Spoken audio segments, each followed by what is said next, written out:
हरि शरणम मम, हरि शरणम मम, भगवान ही हमारे रक्षक हैं, ऐसा कहकर आपकी कभी आयु में वृद्धि नहीं होती। बोले महाराज आपका प्रभाव बहुत है, आपके तो भावों को चढ़ाने मात्र से भगवान के द्वारपालों का पतन हो गया। ये शाम भूभंगमात्रेण द्वारपाले हरे पुरा भूमौ निपतितो सद्यो यत्कृपा तदुरौगता। पूर्व काल में आपकी भूभंग मात्र से भगवान के पार्षद जय विजय का पतन हो गया। वे हिरण्यकश्यप हिरण्याक्ष बन गए। अहो भाग्यस्य योगेन दर्शनम भवतामिह अनुग्रहस्य कर्तव्यो मायेति दया परे। हे प्रभु मैं बहुत दीन हूँ, आप स्वभाव से ही परम दयालु हैं। आपने मुझ पर कृपा की है और कृपा कर दीजिए महाराज। आकाशवाणी ने जिस विषय में मुझे बताया है वह बता दीजिए, सत्कर्म क्या है? सनकादिक मुस्कुराए, बोले अहो नारद धन्योसी विरक्तानां शिरोमणि सदा कृष्णदासानां अग्रणी योग भास्कर। हे नारद जी महाराज आप धन्य हैं, विरक्तों में शिरोमणि हैं, श्री कृष्ण भगवान के दासों में अग्रणी हैं, आप भक्ति योग के भास्कर हैं, नारद पांचरात्र के प्रकाशक हैं, जिससे स्वर्ग की प्राप्ति होती है। महाराज आकाशवाणी ने जिस सत्कर्म का संकेत किया है उसे हम बताते हैं, आप प्रसन्न और समाहित चित्त होकर श्रवण कीजिए। नारद जी ने द्रव्य यज्ञ, तपो यज्ञ, ज्ञान यज्ञ, योग यज्ञ, स्वाध्याय यज्ञ, ये सब कर्म सूचक है। स्वर्ग आदि की प्राप्ति हो सकती है इससे, किंतु यह कर्म बंधन में डालने वाले हैं।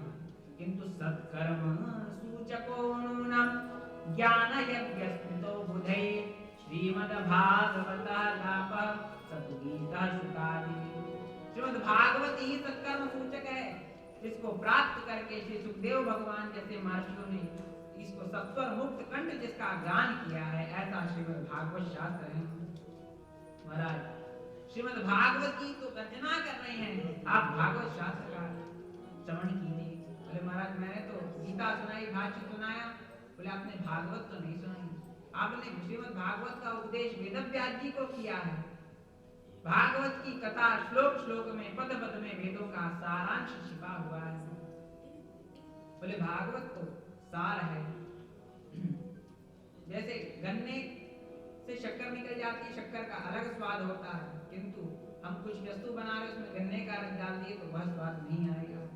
इसलिए वेद में, गीता में, वेद में सार है, लेकिन भागवत जो है, भागवत की कथा अत्यंत मधुर है।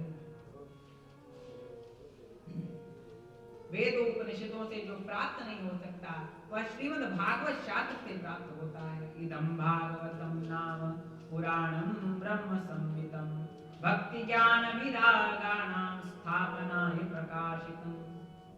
नारद जी आपने पूर्व काल में से व्यास जी को सुनाया था, अति पुरातन है भागवत। और भागवत से क्या होता है? बोले भाग्योदेन बहुजन्म समर्जितेन सत्संगमं च लभते पुरुषो यदा वै अज्ञान हेतु मदमोह मदान्धकार नाशं विधाय तदोदयते विवेकः। बड़े भाग्य से भागवत प्राप्त होती है। बोले नारद जी आपको ज्ञान यज्ञ करना होगा। ज्ञान यज्ञम करिष्यामि शुभशास्त्र कथोज्वलम।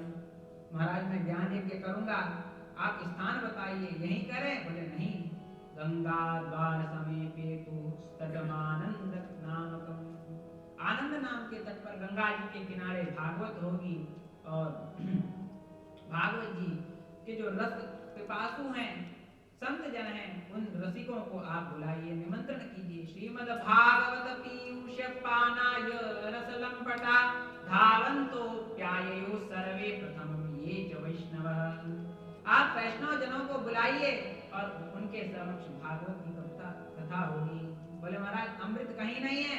अब्धौ विधौ वदमुखे फणिनाम निवासौ स्वर्गे सुधावसति कवयो वदन्ति क्षारं क्षरं प्रतिमिदं विषमिन्दनाशं कंठे सुधावसति वै भगवच्चन ना स्वर्ग में अमृत है, ना समुद्र में है, ना चंद्रमा में है, कहीं भी अमृत नहीं है।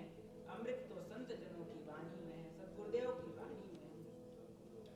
सिंधु में बतावे कोई, चंद्र में लखावे कोई, भार्या धर्माही कोई शेष रजधानी में। सिंधु में जो हो तो नीर खारी काहे हो, तो चंद्र में जो हो तो को कलंक की निशानी में। भार्या धर्माही हो तो पति को मरण नाही होत, विष नाही होत तहाँ शेष रजधानी में। या ही ते संत जन पंडित विचारी कहे, अमृत की धार बहे सदगुरु की वाणी में। अमृत की धार बहे विबुधन की वाणी में। श्री सद्गुरुदेव भगवान